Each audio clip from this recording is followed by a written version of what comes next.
My late husband left me a trunk filled with a dark legacy, a heavy burden that promised my grandson either a fortune or an encounter with the men who operate in the shadows.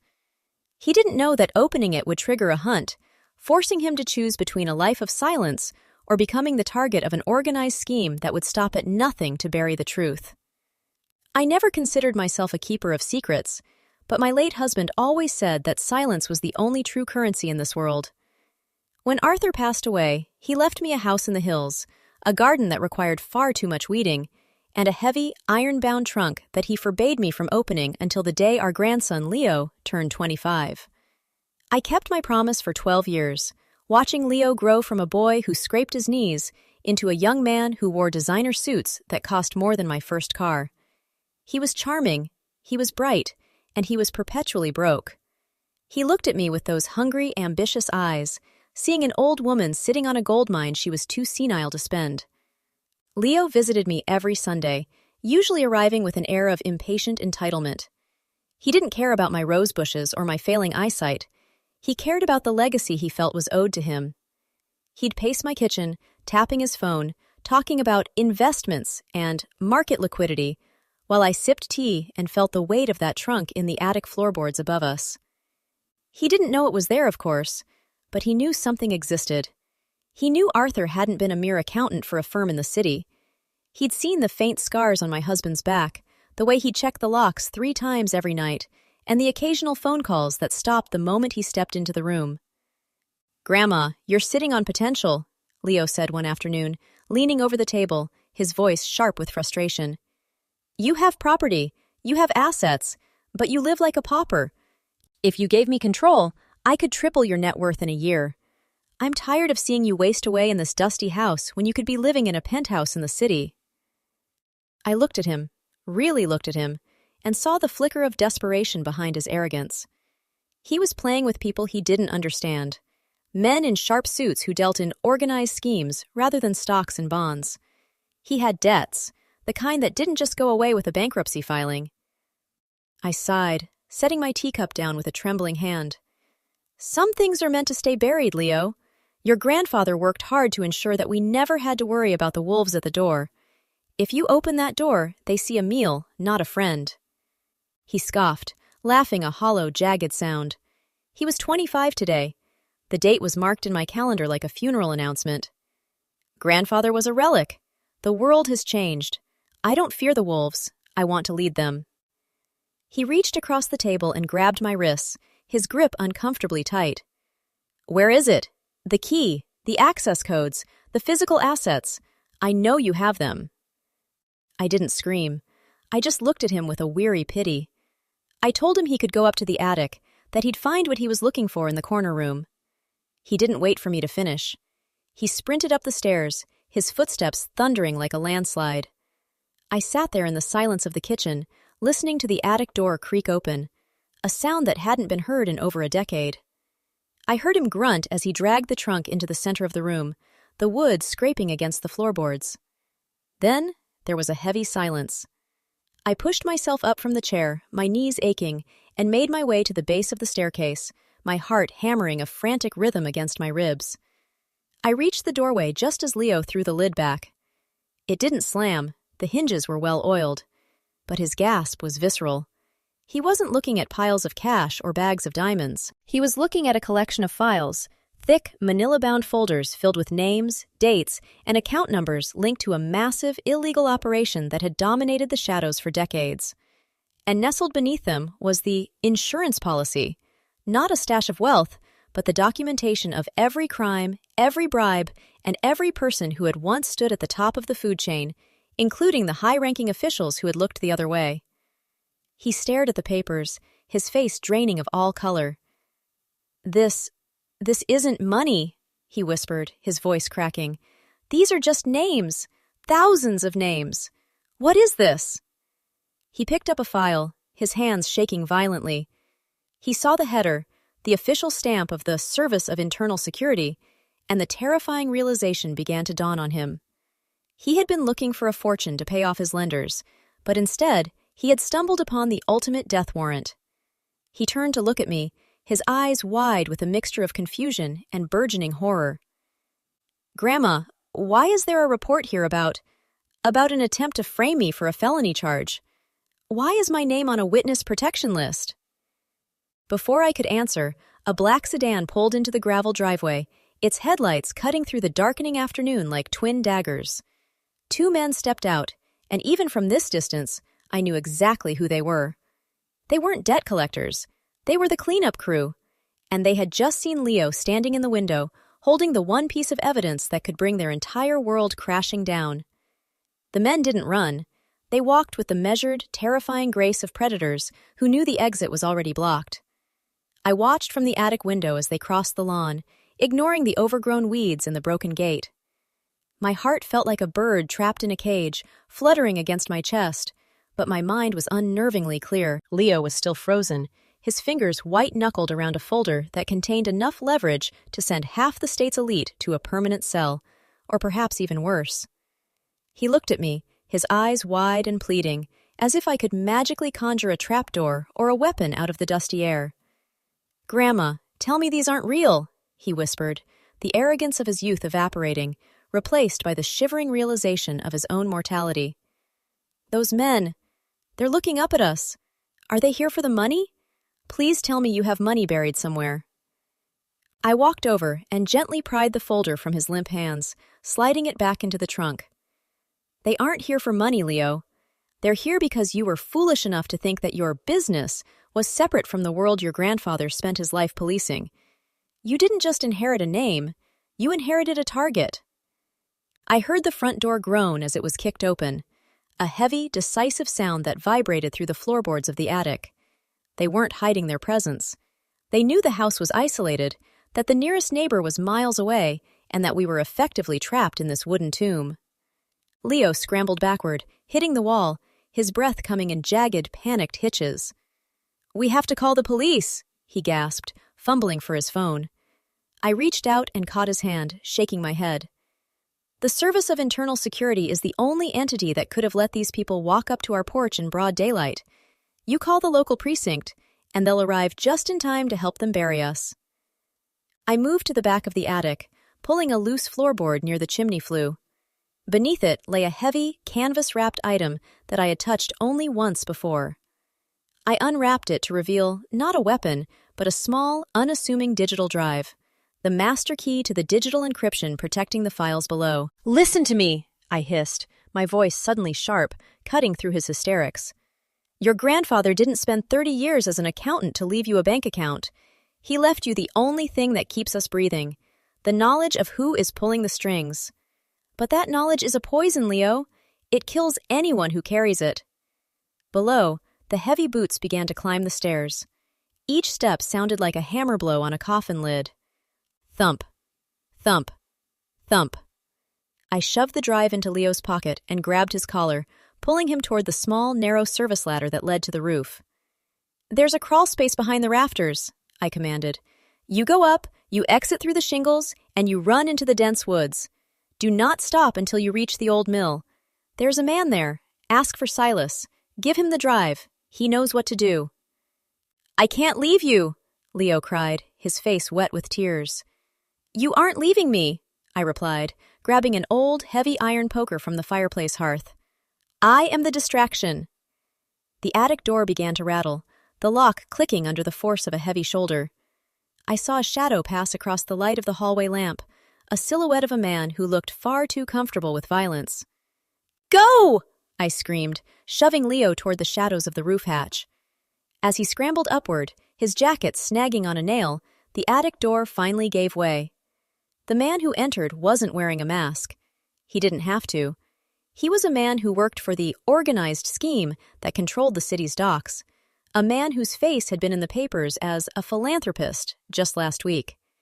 He looked at the trunk, then at me, then at the empty floorboards where Leo had just been standing.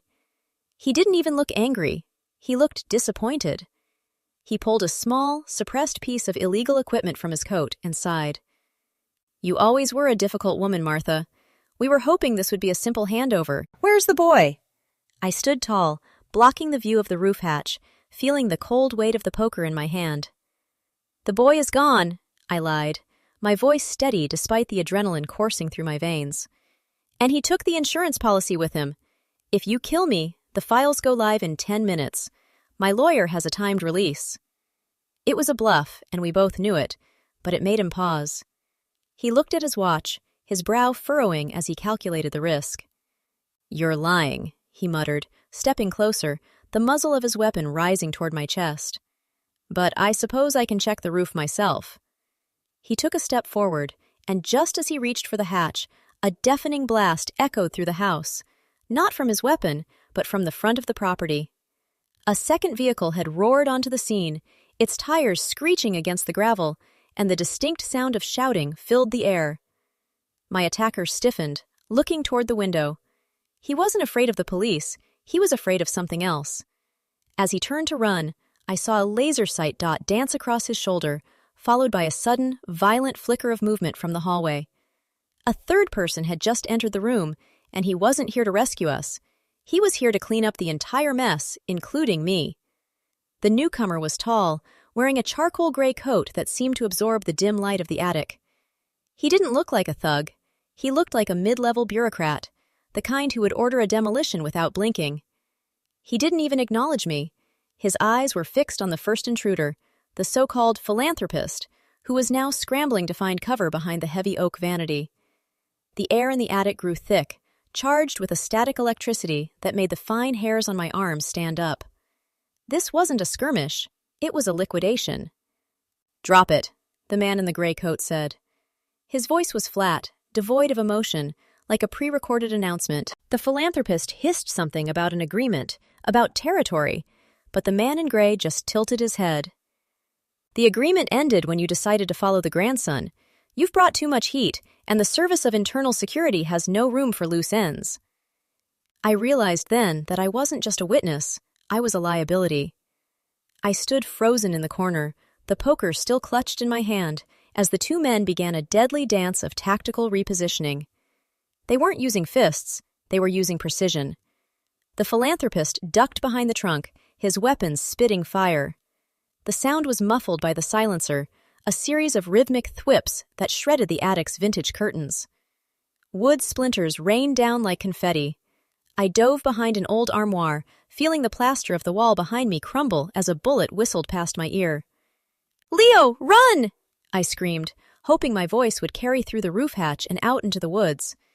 If he was still near the rafters, he was in the line of fire. I heard a scuffle above, a heavy boot hitting the shingles, a muffled curse, and then the silence of the night took over. He was out. He was away. But I was still here, caught in the crossfire of two factions of the same corrupt network. The man in the gray coat moved with terrifying efficiency. He didn't panic. He didn't shout. He simply advanced, closing the distance between himself and the philanthropist. There was a sudden, sickening sound. A thud, a struggle, and then the heavy silence of a body collapsing onto the floorboards. I held my breath, praying that the armoire was deep enough to hide me in the shadows. The footsteps approached, measured and slow. 1, 2, 3. "Martha!" the voice called out. It wasn't the gray-coated man. It was a new voice, feminine, cold, and utterly familiar. My blood turned to ice. I peered around the edge of the armoire and saw a woman standing in the doorway. A woman I hadn't seen in 20 years, but whose face I saw every time I looked in the mirror. It was my daughter, Sarah. She was wearing a tactical vest, her hair pulled back into a severe knot, and she was holding a piece of illegal equipment with the expertise of a seasoned operative. "Sarah?" I whispered, my voice trembling. "What are you doing here?" She looked at me, not with the warmth of a child finding a parent, but with the clinical detachment of a hunter finding prey. "I'm here to reclaim the inheritance, Mother," she said, stepping over the crumpled form of the philanthropist. "You and Arthur were always so dramatic. You thought you could hide the list in a trunk and hope for the best? You thought you could pass it off to Leo, a boy who can't even balance his own checkbook?" She laughed, a brittle, sharp sound. "Arthur wasn't the hero you painted him to be. He was just the one who kept the ledger. And now, the ledger belongs to me." I stepped out from behind the armoire, my courage returning in a cold, hard wave. "He died to keep those names from people like you, Sarah. He died so that no one would ever have to hold that power again." He died because he grew a conscience, she countered, stepping closer. And if you don't tell me where Leo went, you'll join him. I know you gave him the drive, Mother. I tracked his signal the moment he left the house. My heart stopped. She had been monitoring him? She had been watching us all along? He's not alone, I lied, trying to buy time, trying to signal the emptiness of the woods behind me. Silas is waiting for him. You won't get within a mile of him before the whole city hears what's on that drive. Sarah smiled, and it was the most terrifying thing I had ever seen. She tapped an earpiece tucked into her ear. Silas? You mean the old man at the mill? He died 20 minutes ago, Mother. My team took care of him before we even reached the driveway.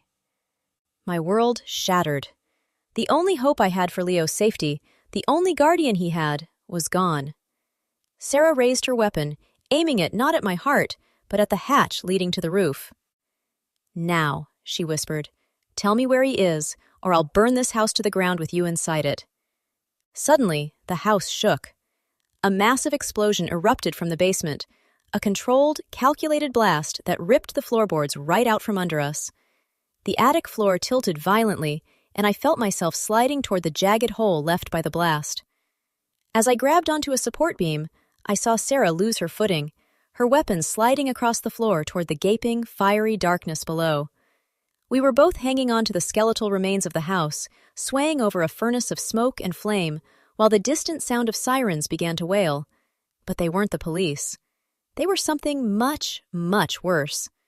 The world tilted at a nauseating angle.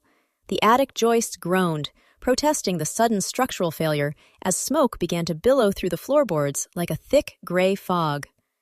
I clung to the main support beam, my knuckles white, watching the floorboards splinter and cave inward. Below, the basement was a roiling pit of fire, the result of a sabotage I hadn't seen coming. Sarah was mere feet away, her fingers scrabbling against the charred wood, her eyes wide with a frantic, animal terror that stripped away her cold, professional mask.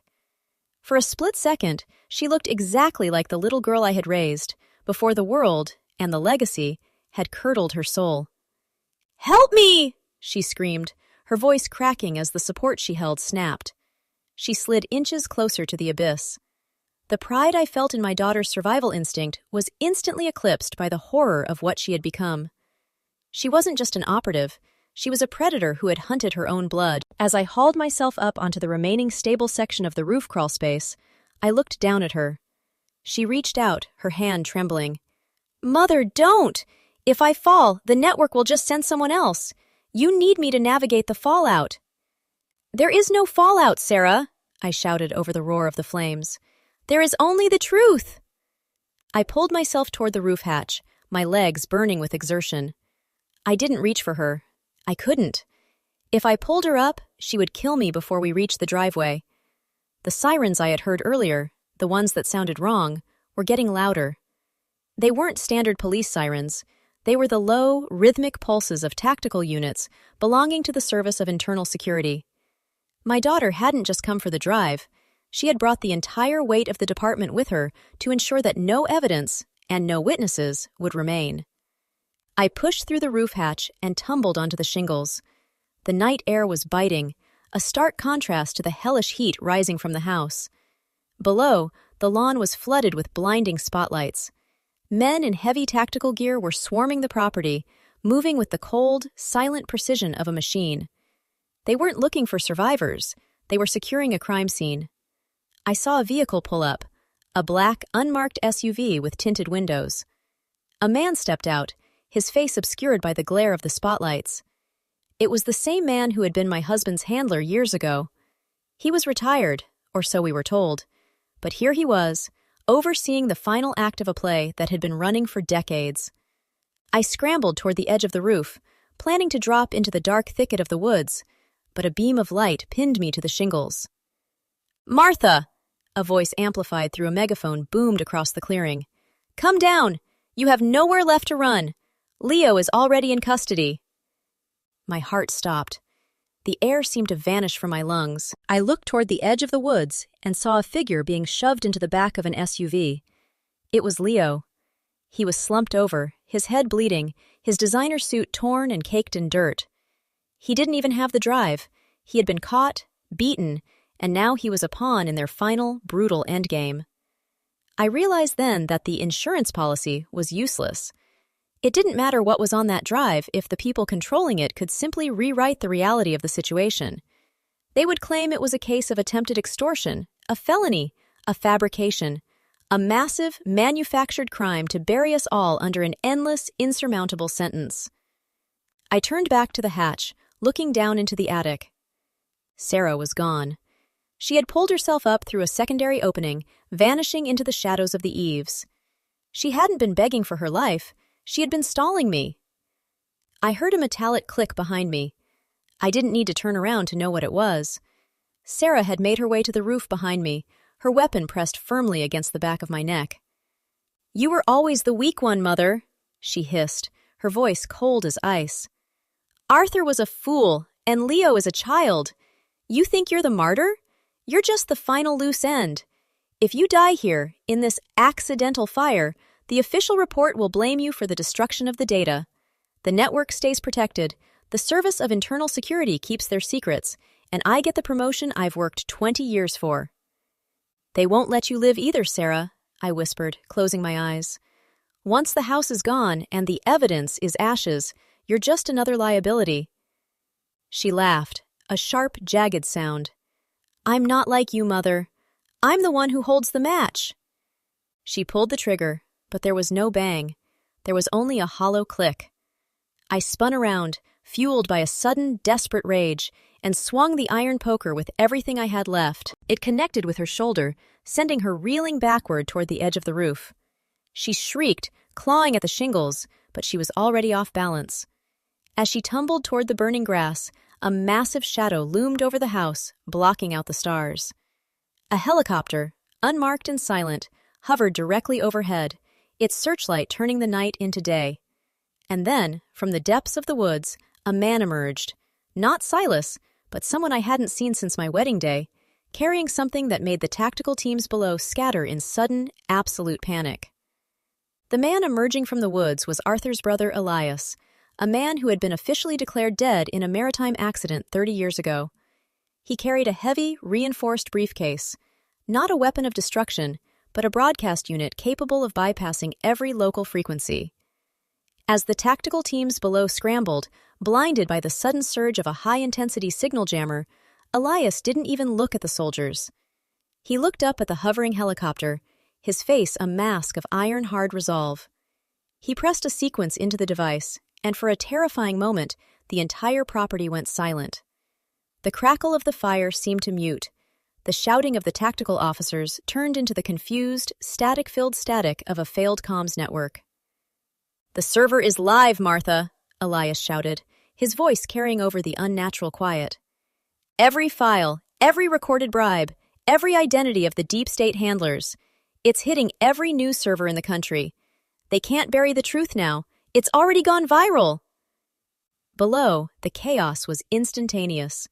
The officers, realizing their own command chain was dissolving into a digital bonfire of leaked secrets, began to turn on each other.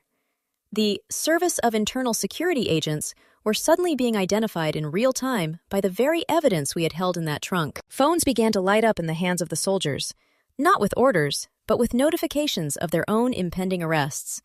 The organized scheme that had hunted us for decades was effectively dismantled by its own hubris. They had built a system so reliant on secrets that when the secrets became public, the system simply ceased to function. I scrambled down the roof ladder, my limbs shaking, and hit the ground just as the SUV carrying Leo lurched forward, then stalled. Elias reached the vehicle first, shattering the window with the heavy base of his jammer. He dragged Leo out, bruised and gasping, and for a moment, the world stood still. Leo looked at his surroundings, his eyes darting from the burning house to the crumbling tactical team, and finally to his grandfather's brother, a man he had only ever seen in faded photographs. "The drive," Elias said, his voice calm. "Leo, give it to me." Leo, still disoriented, reached into his jacket and handed over the small digital key. Elias didn't hesitate. He shoved it into the broadcast unit, and the signal intensified, a beacon of light cutting through the smoke. Sarah was nowhere to be seen. She had vanished into the tree line, a ghost of the legacy she had fought so hard to control. But she no longer mattered. The people who had authorized her existence, the men in gray coats, the silent handlers, they were currently being swarmed by the very authorities they had tried to manipulate. The news of the leak was moving faster than any tactical team could counter. It wasn't just a scandal, it was the collapse of an entire hierarchy of shadow governance. I walked over to Leo, pulling him into a hug that felt like it had been held in reserve for half a century. "It's over," I whispered into his hair. "The fortune, the danger, the secret life, it's all gone. We're just people now, Leo. Nothing more, nothing less." He wept, not out of greed or ambition, but out of a sudden, profound relief. He was no longer a player in a game he didn't understand. He was a survivor. The following weeks were a blur of federal inquiries and a complete purging of the corrupted internal branches. The organized scheme was systematically picked apart, its members scattered to the winds or facing decades behind bars. The house in the hills was eventually torn down, the land cleared of its dark history, and a memorial garden was planted in its place. Not for Arthur, but for the truth that had finally set us free. Elias never stayed for the aftermath.